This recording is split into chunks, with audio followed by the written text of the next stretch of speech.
Assalamualaikum warahmatullahi wabarakatuh. Halo guys, jumpa lagi di Harian M Channel. Oke, buat teman-teman yang klik video ini, saya ucapkan selamat jumpa lagi. Dan tentunya saya harapkan teman-teman kabarnya selalu dalam kondisi sehat walafiat. Baik, di kesempatan kali ini saya akan coba react sebuah video pernyataan dari kaum muda milenial Malaysia, di mana dalam satu videonya dengan judul empat bukti bahwasanya Indonesia bakal jadi negara super power Asia. Oke, berhubungan dengan pernyataan dari milenial Selalu Malaysia bila ini, orang cakap tentunya ada alasan-alasan. Oke, seperti apa ulasannya? Kita akan coba lihat bareng-bareng. Oke, tapi jangan lupa sebelum teman-teman bisa berkomentar, jangan lupa tekan like dan subscribe dulu. Oke, 4 bukti bahwasanya negara Indonesia bakal jadi negara superpower Asia. pasal Indonesia kan, orang tu bayangkan guru-guru kat pusat pembinaan, bibik kita, tukang Oke. masak kat mamak kan. Tapi korang tahu tak sebenarnya Indonesia ni satu negara ekonomi yang sangat besar dan sekarang ni tengah on the right track untuk menjadi sebuah negara yang maju. In fact, aku takkan terkejut dan aku somehow terpaksa cakap berani jamin dia akan mengatasi negara kita. So kenapa Indonesia ni pada aku is such a promising punya tempat? Pertama, kau tak boleh deny dia ada market. Dia punya populasi tu itself dah cukup dah untuk membangunkan sesuatu produk, untuk membangunkan satu syarikat. Sebab itu macam Gojek dia tak kisah sangat dia nak pergi ke negara-negara ASEAN lain sebab dia tapau market Indonesia pun dia dah cukup besar. Lepas tu company-company macam Tokopedia, macam Bukalapak kan, company-company ni kenapa dia boleh survive? Sebab dia control market Indonesia dah cukup. Berbanding dengan negara-negara yang kecil macam Malaysia ni kecil tau. Kalau kita buat something, kita tak nak kena scale up, kita kena pergi ke luar negara. Tapi macam Indonesia, kalau katalah kau lahir kat Indonesia, kau nak jadi startup apa semua, kau sebenarnya perlu fikirkan market negara kau je sebab dah cukup 300 million. Okey, ada orang tanya Singapura boleh, tapi yang Singapura boleh tu, yang kau cakap company Singapura tu, dia punya presence ada juga kat Indonesia. Grab headquarter kat Singapura je, tapi operation dia dekat the whole ASEAN. So Singapura ni dia punya pandai, dia tahu dia tak ada market, rakyat dia tak banyak apa semua, tapi dia bawa masuk capital. So kalau kau company besar mana pun, kalau kau nak buat operasi ke apa semua, kau perlukan capital. So kat mana nak dapat capital? Pergi ke Singapura. So Singapura pula letakkan syarat, kau nak capital aku boleh, tapi kau kena buka headquarter kat sini. Sebab apa?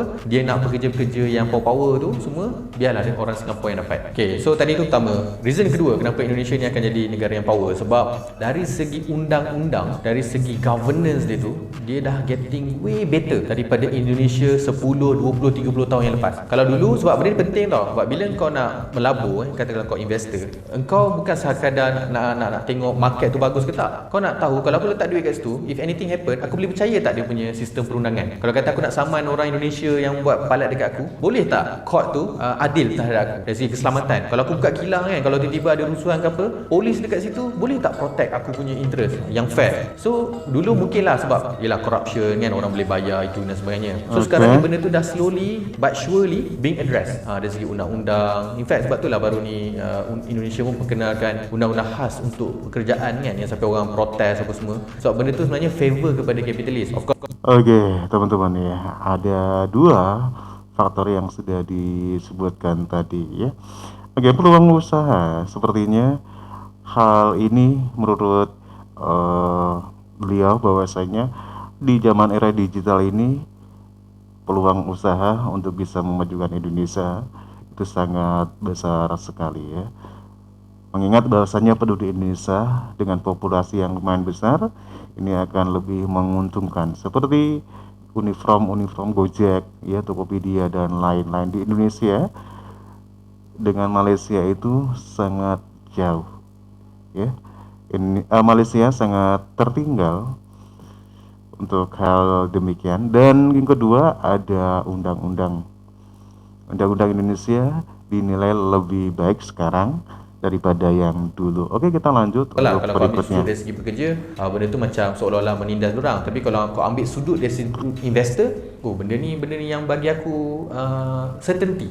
Dan yang ketiga, of course lah, kau tak boleh deny mana-mana negara pun it's all about leadership, it's all about government tu sendiri. So dalam kes ni Indonesia sangat bertuah dia dapat Presiden Jokowi. So Presiden Jokowi pertama, kalau kau tengok, dia telah meunitekan semua opposition dengan diri dia sendiri untuk form kabinet. Dia panggil balik seteru dia Prabowo tu untuk join kabinet dia supaya tak ada bergaduh-gaduh dah depan ni. Dan dari situ dia dah dapat political orang kata apa, certainty, dan dia bolehlah appoint orang-orang yang dirasakan tepat, teknokrat, contohnya macam Nadiem Makarim kan. Bila dia berjaya buat macam ni, pada aku benda tu memberi signal kepada investor. Indonesia yang aku tahu sebagai tak stabil dulu ni, rusuhan lah, tukar apa semua ni, aku tahu yang aku boleh percaya pemerintahan ni sebab dia ada the right person at the right place. So kenapa satu lagi benda yang Indonesia buat benda yang betul adalah sebab pemerintah dekat situ dia telah membina infra-infra, dia telah melabur untuk projek-projek berimpak tinggi yang pada aku bersifat serampang dua mata. In fact, to certain extent serampang tiga mata pun ada. Contohnya dia bina MRT. So apa dia atasi? Kesesakan lalu lintas. Dia telah membuatkan pelabur rasa, Jakarta ni okey lah, adalah juga pengetahuan, tak adalah jam gila kan. Lepas tu dia macam buat kereta api laju. Kau bayangkan daripada Jakarta ke Bandung sekarang ni kau boleh naik bullet train 45 minit dah sampai. Dulu aku ingat lagi bila aku pergi melancong nak pergi Jakarta ke Bandung naik bas 5 jam. Dengan macetnya, dengan tak selesanya. So kau bayangkan tak kalau orang ataupun pelabur datang nak buka kilang, katalah nak buat Jakarta ke Bandung kan.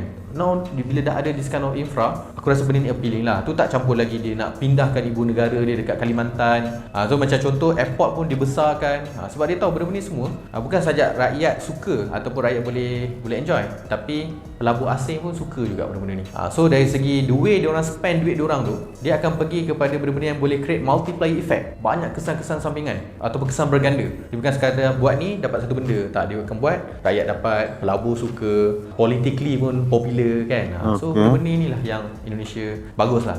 Pengajaran dekat sini, janganlah kita pandang rendah dekat Indonesia dengan panggil orang Indon, Mak Indon dan sebagainya. Walaupun kita mungkin sekarang bola kita menang dengan orang, tapi aku rasa dari segi ekonomi, kalau kita tak buat something, kita akan kalah. Dan kita pun dah mula kalah dah pun. Amazon, Google, Facebook, semua, Tesla semua pergi kat sana. Kenapa tak pergi kat kita? Kan kita tak ada pun benda-benda tu. Think about it. Oke, demikian tadi teman-teman ya, satu ulasan pendapat dari kaum milenial Malaysia, di mana ada 4 bukti bahwasanya Indonesia bakal menjadi negara superpower di Asia. Oke, menurut kalian teman-teman gimana? Silakan tuliskan komen dan jangan lupa like dan subscribe. Wassalamualaikum warahmatullahi wabarakatuh.